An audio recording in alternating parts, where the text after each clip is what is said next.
കോഴിക്കോടിന്റെ വികാരമായ ഫറൂഖ് പാലത്തിലാണ് നമ്മൾ ഇന്ന് നിൽക്കുന്നത്.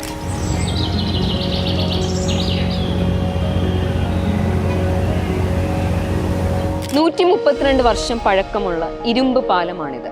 ബ്രിട്ടീഷുകാരുടെ കാലത്താണ് ഈ പാലം പണി കഴിപ്പിച്ചിട്ടുള്ളത്. ചാലിയാർ നദിയിലാണ് ഈ പാലം സ്ഥിതി ചെയ്യുന്നത്. കോഴിക്കോട് ടൗണിൽ നിന്നും 11 കിലോമീറ്റർ മാറിയാണ് ഈ പാലം സ്ഥിതി ചെയ്യുന്നത്. ഫറൂഖ് റെയിൽവേ സ്റ്റേഷൻ വളരെ സമീപവുമാണ്. സ്വാതന്ത്ര്യ സമരകാലത്ത് വലിയൊരു പങ്ക് വഹിച്ച് ചരിത്രമുറങ്ങുന്ന ഒരു പാലം കൂടിയാണ് ഇത്. നമുക്കിനി ഫറൂഖ് പാലത്തിന്റെ കുറച്ച് വിഷ്വൽസ് കാണാം.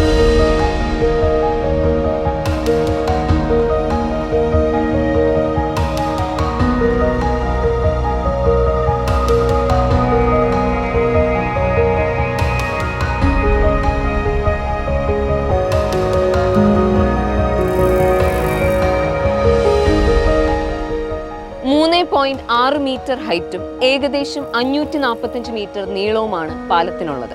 2 ലെയിൻ റോഡാണ് പാലത്തിൽ വരുന്നത്. പൂർണ്ണമായും റിവറ്റുകൾ ചെയ്ത പാലം കൂടിയാണിത്. 42 ആർച്ചസ് ആണ് നമുക്ക് ഈ പാലത്തിൽ കാണാൻ കഴിയുന്നത്. കേരളത്തിന്റെ ആദ്യത്തെ മിന്നും പാലം എന്നാണ് ഫറൂഖ് പാലം അറിയപ്പെടുന്നത്.